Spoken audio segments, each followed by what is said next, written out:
The story of a mother. The dying child. A mother sat by her little child. She was very sad, for she feared it would die. It was quite pale, its little eyes were closed, and sometimes it drew a heavy deep breath, almost like a sigh. And then the mother gazed more sadly than ever on the poor little creature. Someone knocked at the door, and a poor old man walked in. He wore a heavy dark coat which was like the skin of a horse. He really needed it to keep him warm, for it was cold winter. The country was covered with snow and ice, and the wind blew so sharply that it cut one's face.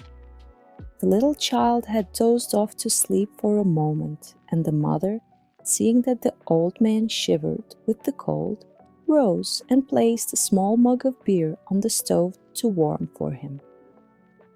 The old man sat and rocked the cradle, and the mother seated herself on a chair near him and looked at her sick child, who still breathed heavily, and took hold of its little hand. She said, "You think I shall keep him, don't you? Our all-merciful Allah will surely not take him away from me." The old man, who was indeed Death himself, nodded his head in a peculiar manner, which might have signified either yes or no, and the mother cast down her eyes, while the tears rolled down her cheeks. Then her head became heavy, for she had not closed her eyes for 3 days and nights, and she slept, but only for a moment. Shivering with cold, she started up and looked round the room. The old man was gone, and her child was gone too. The old man had taken it with him. In the corner of the room, the old clock began to strike. Whir went the chains. The heavy weight sank to the ground, and the clock stopped. The poor mother rushed out of the house, calling for her child. Out in the snow sat a woman in long black garments, and she said to the mother, "Death has been with you in your room. I saw him hastening away with your little child. He strides faster than the wind and never brings back what he has taken away." "Only tell me which way he has gone," said the mother.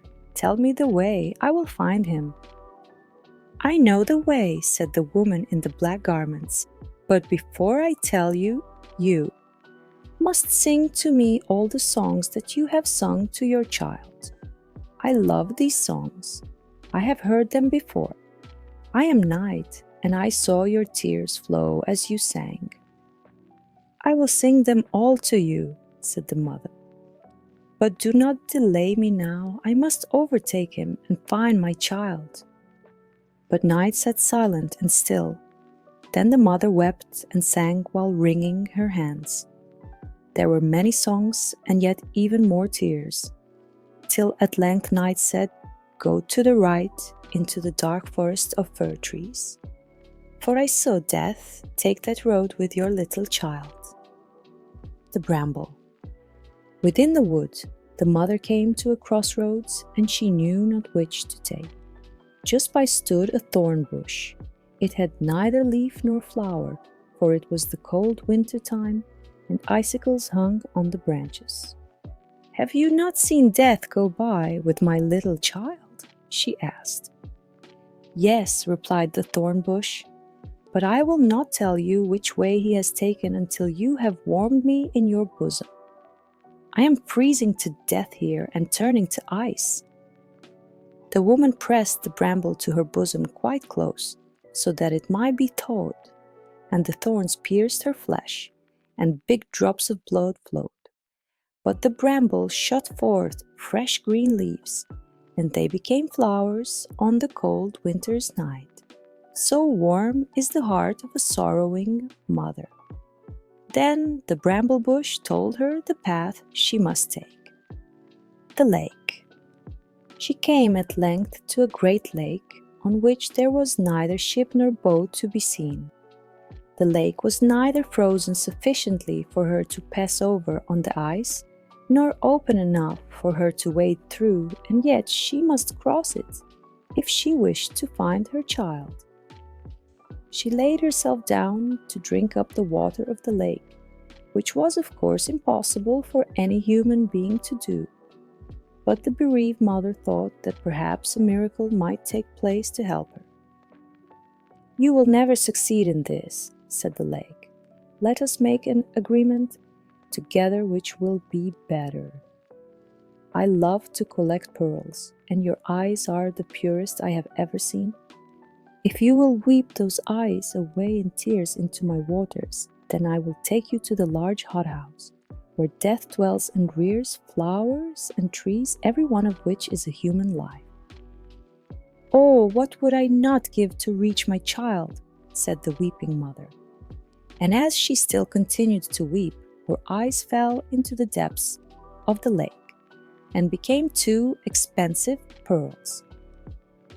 Then the lake lifted her up and wafted her across to the opposite shore as if she were on a swing, where stood a wonderful building many miles in length. No one could tell whether it was a mountain covered with forests and full of caves or a huge building. But the poor mother could not see, for she had dropped her eyes into the lake. "Where shall I find Death, who went away with my little child?" she asked. "The old woman." "He has not arrived here yet," said an old gray-haired woman who was walking about and watering Death's hothouse. "How have you found your way here? Who helped you?" "Allah has helped me," the poor woman replied. "He's merciful, will you not be merciful too? Where shall I find my little child?" "I did not know the child," said the old woman, "and you are blind. Many flowers and trees have faded tonight, and Death will soon come to transplant them. You know already that every human being has a life tree or a life flower, just as may be ordained for him. These flowers and trees look like other plants, but they have hearts that beat. Children's hearts also beat. From that you may perhaps be able to recognize your child. But what will you give me if I tell you what more you will have to do?" "I have nothing to give," said the afflicted mother, "but I would go to the ends of the earth for you." "I can give you nothing to do for me there," said the old woman, "but you can give me your long black hair. You know yourself that it is beautiful, and it pleases me. You can take my white hair in exchange, which will be something in return." "Do you ask nothing more than that?" said the poor mother. "I will give it to you with pleasure." She gave up her beautiful hair and received in return the white locks of the old woman. Then they went into Death's vast hothouse, where flowers and trees grew together in wonderful profusion. Blooming roses and flowers were under glass bells, and peony flowers like strong trees. There grew water plants, some quite fresh and others looking sickly, which had water snakes twining round them and black crabs clinging to their stems. There stood high palm trees, oaks and plantains, and beneath them bloomed thyme and parsley. Each tree and flower had a name, each represented a human life, and belonged to men still living, some in China, others in Greenland, and in all parts of the world. Some large trees had been planted in little pots, so that they were cramped for room and seemed about to burst the pot to pieces, while many weak little flowers were growing in rich soil, with moss all around them, carefully tended and cared for. The sad mother bent over the little plants and heard the human heart beating in each, and recognized the beatings of her child's heart among millions of others. "That's it," she cried, stretching out her hand towards a little crocus flower which hung down its sickly head. "Do not touch the flower," exclaimed the old woman, "but wait here, and when Death comes, I expect him every minute. Do not let him pull up that plant. Threaten him that if he does, You will do the same with other flowers in the same manner. This will make him stop and think, for he must account to Allah for each of them. None can be uprooted unless he receives permission to do so. Death. There rushed through the hothouse a chill of icy coldness, and the blind mother felt that death arrived. "How did you find your way hither?" asked he. "How could you come here faster than I have?" "I am a mother," she answered. Death stretched out his hand towards the delicate little flower, but the poor mother held her hands tightly around it and held it fast at the same time, with the most anxious care, lest she should touch one of the leaves. Then Death breathed upon her hands, and she felt his breath colder than the icy wind, and her hands sank down powerless. "You cannot prevail against me," said Death. "But Allah the Merciful can," said she. "I only do His will," replied Death. "I am His gardener. I take all His flowers and trees and transplant them into the gardens of paradise in an unknown land. How they flourish there and what that garden resembles, I may not tell you." "Give me back my child," said the mother, weeping and imploring. And she seized two beautiful flowers in her hands and cried to Death, "I will tear up all your flowers, for I am in despair." "Do not touch them," said Death. "You say you are unhappy, and would you make another mother as unhappy as yourself?" "Another mother," cried the poor woman.